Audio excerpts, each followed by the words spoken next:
Hello po, magandang gabi, magandang umaga, nasang panig man tayo ng mundo ha. Sana po ay nasa maayos kayo no, sa pagpapanood nyo ng ating video, ayan. Ay nagkalash, walang sakit, ayun po, walang nararamdaman kahit ano ha. Mahirap po magkasakit ngayon ha. Especially ngayong panahon na ito, sobrang init, sobra po, grabe. Talagang summer na. Hindi ko alam kung ba't nagka-clash tong ating baraha ha. Okay. Okay, kanino kaya itong reading na ating makukuha sa ngayon? Tignan natin. Ayun, matalsik. Oho. Meron tayong Six of Pentacles. Ayan. And meron tayo ditong Page of Cups. Balita. News. Mensahe. Okay. Oh. Okay. And then meron tayo ditong Seven of Swords. Meron tayo ditong Eight of Cups o Seven of Cups. And then meron tayong The Chariot. Okay. Pasensya na kayo sa mga pusa kung nag-iingay po ha. Oh. Okay. Meron tayong Nine of Swords. Oh, los dire-diretso. Then meron tayong The High Priestess. Ayan. And then meron tayo ditong Five of Swords. Bakit ganito ha? Ayusin natin ang ating para magpantay lang po. Ayan. Okay na. So, ito po, umpisa na natin ang ating reading para sa araw na ito, no? Dito po, meron ako nakikitang isang tao na merong ipagtatapat sa inyo. Okay.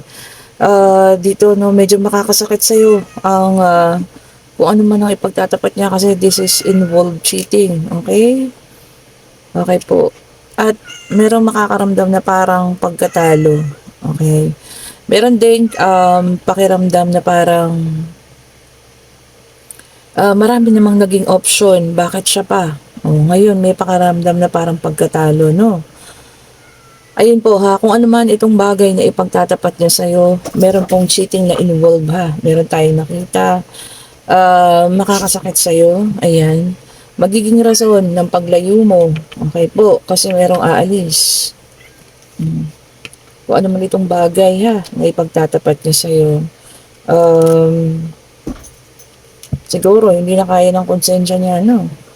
Kaya, dediretsahan niya ng ipagtatapat sa'yo yung bagay na ito. Kung ano man ito, paniguradong makakasakit sa'yo, sa puso mo, sa damdamin mo. Okay po. Sana makayanan mo. Sana, maging malakas ka po, ha? Sa pangtanggap ng mga bagay-bagay. Okay po. Hindi man ganun kadali ha, dahil sabi ko nga, hindi ka doon kadali talaga. Pero, alam niyo yun, oh nako, ito na naman. And then, meron tayong air sign, Gemini, Libra, and Aquarius. Painful endings. So, masakit na pagtatapos. So, maaring ito po ay a third party situation na talagang ibubunyag na sa'yo, no? Ayan. Matindi ang magiging impact sa'yo. Pero, sana po, makayanan natin ha. And then, meron tayo ditong the judgment in reverse, fire sign, ayan. So, meron tayong air, meron ng fire, ayan. Yung iba sa inyo, tawag dito, magkakaroon ng self-doubt, ano? Pagdududa sa sarili, tatanungin yung sarili, ano ba, tama ba? Ako ba yung nagkamali? May problema ba? Sino nagka-problema? Ako ba? Yung gano'n, ano? Parang kung sarili pa ninyo yung sisisihin ninyo, naku, wag po ha. Maaring kung magkaroon man ng ganitong sitwasyon sa inyo, no, kung sino man sa inyo, maaring nagkamali ka, pero wag mo isisi sa sarili mo lahat po ha. Mali po iyon. And then meron tayong Three of Pentacles on Earth sign. So meron po talagang pag-uusap na magaganap ha. May mga bagay siyang isisiwalat at sasabihin po sa iyo ha. And then, meron tayong ditong Ten of Wands, fire sign in reverse. Okay? Ikaw po. Ikaw, magdadala lahat ng struggle at sakit, ng pain. So, ayun po ha. Ikaw po ang magdadala niyan. Kasi ikaw na yata ang huling nakaalam, ano? Ang sakit nun, ano? Parang lahat na ng tao, kaibigan niya, alam na. Tapos ikaw yung huling-huling taong makakaalam. Although, meron ka ng mga kutob, ano, pero ayaw mong pansinin eh. Okay po. So, meron tayong fire, earth, fire, and air. And then, meron tayo ditong the empress para sa iba naman ha. Meron ng magiging magulang. Ayan, maaaring may magbuntis. Okay po. Pwede rin manganganak na. Ayan. Fertility kasi, no, pagbubuntis. Kung sino man po iyan ha. Sana talaga yung mga taong hindi pa nagkakaanak at hirap magkaanak, sila yung magbuntis. Hindi po ba? Kasi talagang yung iba ang dami-dami na pong anak. Sila naman yung palabuntis. Di ba? Yun lang hinihingi ko yung mga tao may kakayanan mag-anak at wala pa talaga kahit isa. Sana bigyan ng Panginoon, And then meron tayong King of Cups, water sign. So ito na, lumabas na lahat ha. Okay, so meron tayong self-comparison. Kumaga halintulad mo yung sitwasyon mo sa ibang tao. Naku, masama po yun ha. Kasi wala namang pagkakatulad ng mga buhay natin. Kumaga may kanya-kanya nga tayong rason kung bakit tayo nandito sa mundo. Siguro kapag naihalintulad natin sa iba, baka mamaya kasi mas maganda yung buhay ng iba. Ganon parang nagsiself-pity ka. Naku, wag po ha. Isipin mo na lang, meron kang ibang purpose dito sa mundo, kaya ka po nandito ha. And then meron tayong Knight of Swords, air sign, ayan. Okay, so dito naman, driven to succeed. Talagang yung iba ang lakas na ng loob, talagang gagawa ng paraan para maging successful. Ayan po ha, talagang gagawa nila ng action, kumbaga dali ng gusto nila eh. Ayos lang po yan ha, lalo na kung maayos at wala naman tayong ibang tinatapakang tao. Continue lang po tayo ha. Sasasaan at pasasan ba't makukuha nyo rin yung pagiging successful. And then Wheel of Fortune, ayan, na fire sign, turn of events. Ayan po ha, may malaking pagbabago ang ilan sa inyo na mangyayari sa kanilang buhay. Kumbaga parang na ito, pag-ikot ng kapalaran. For example, kung tayo medyo laging dapa sa buhay, baka panahon na para tayo naman ng ipanalo ng ating Panginoon. Maging positive po ha, maging positive. And then meron tayong Knight of Cups, water sign. Okay, yung iba sa inyo magkakaroon ng romantic proposal. Uy, ayan, ano ba ito? Baka yung iba, hihingi ng kamay, daliri, buong braso. Di ba? Kung ano man po yan ha, baka magpapaalam na sa magulang ninyo, ayan, o kaya proposal na engagement ha, okay, yun naman ang maganda, So, siguro yung mga tamang edad na ha, pero yung mga bata-bata pa dyan, mag-aral muna kayo mabuti. And then, meron tayong Queen of Swords, which is an air sign, ayan. Yung iba sa inyo magiging independent na. Ayan. Hindi na aasa sa iba ha. Talagang pangangatawanan na raw po ang pagiging independent. 'Di ba? And then meron tayong Eight of Swords, which is a fire sign. Ayan.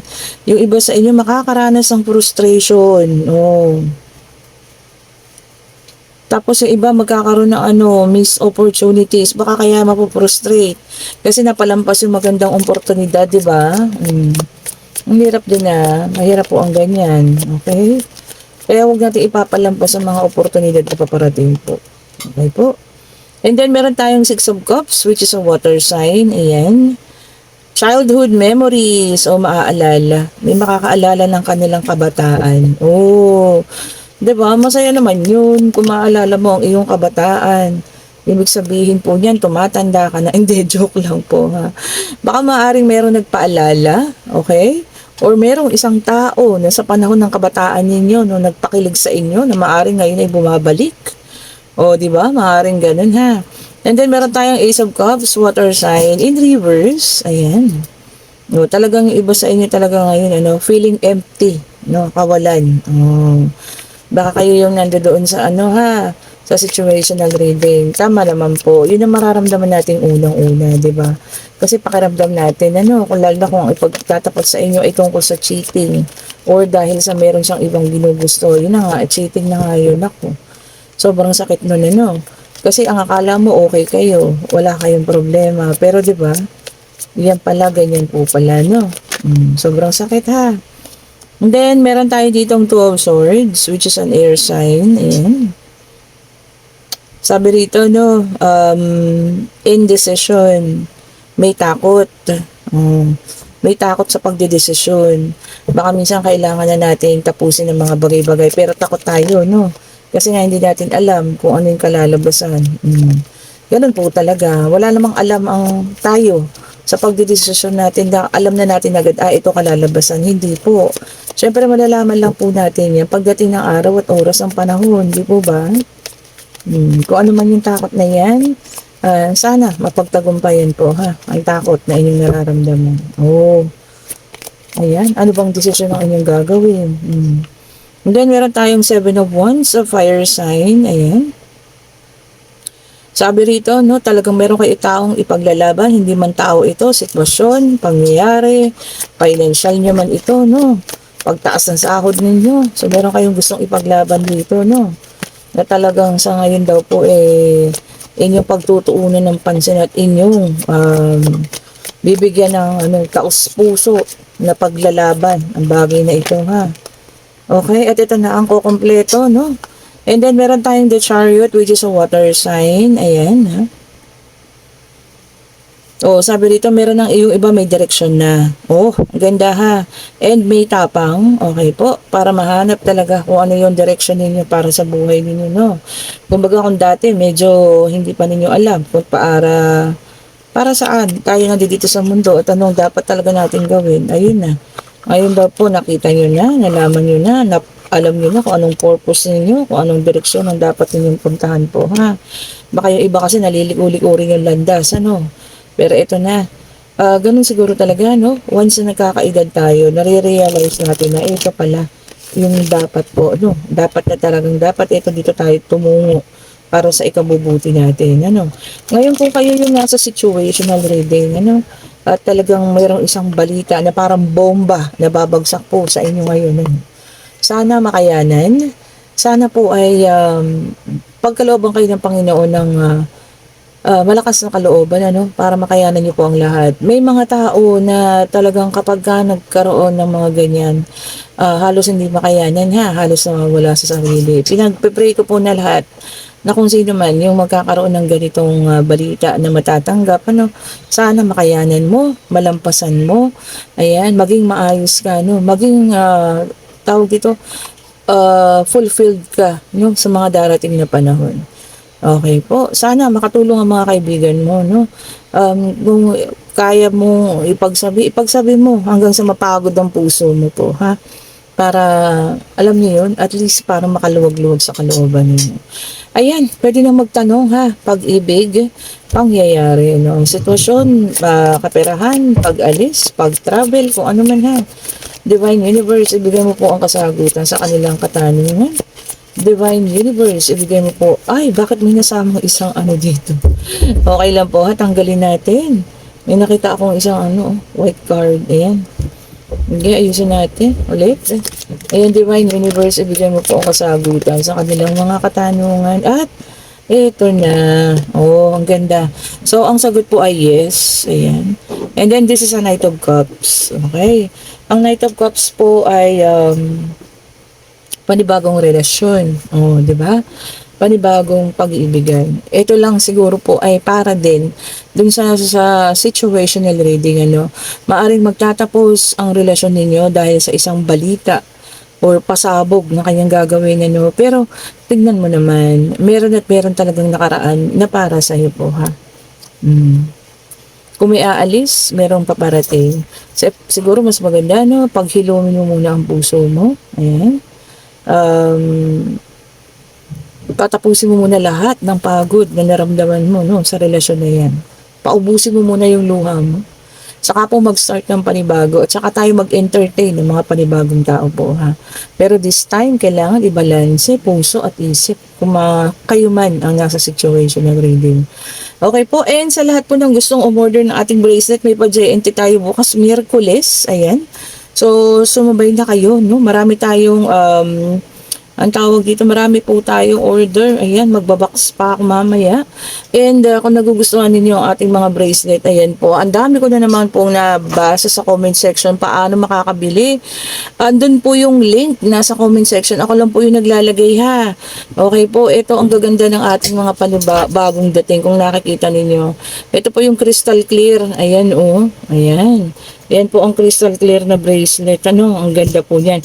Or kung gusto niyo tignan niyo yung aking Facebook page, nakapost po sila doon, ano. At kayo po ay pumili na. And salamat po sa lahat. At sabi ko nga, no, alam kong hindi niyo ako bibiguin at talagang hindi niyo ako binigo. 10,000 followers, subscribers, ayan. Kagabi, anong oras pa lang kagabi ha? Siguro mga 9, ayan, mga 9. Nag 10,000 na po tayo. And ngayon 10,000 plus na po. Maraming salamat po sa mga bagong sumusuporta, sa mga datihan na, sa mga lagi kong nakaka-chat, sa mga bumabalik. Ayan, maraming salamat po sa inyo. Hindi naman po ito dadami kung hindi dahil po sa inyo ha. Salamat po sa inyong pagtitiwala. Ayan, talagang papalaki ng ating pamilya, no. And hindi lang dito sa Pilipinas, nagiging global pa. Ang dami natin sa Saudi, Japan, ayan po, no, sa Taiwan, sa US, sa Canada. Maraming salamat po sa inyo ha.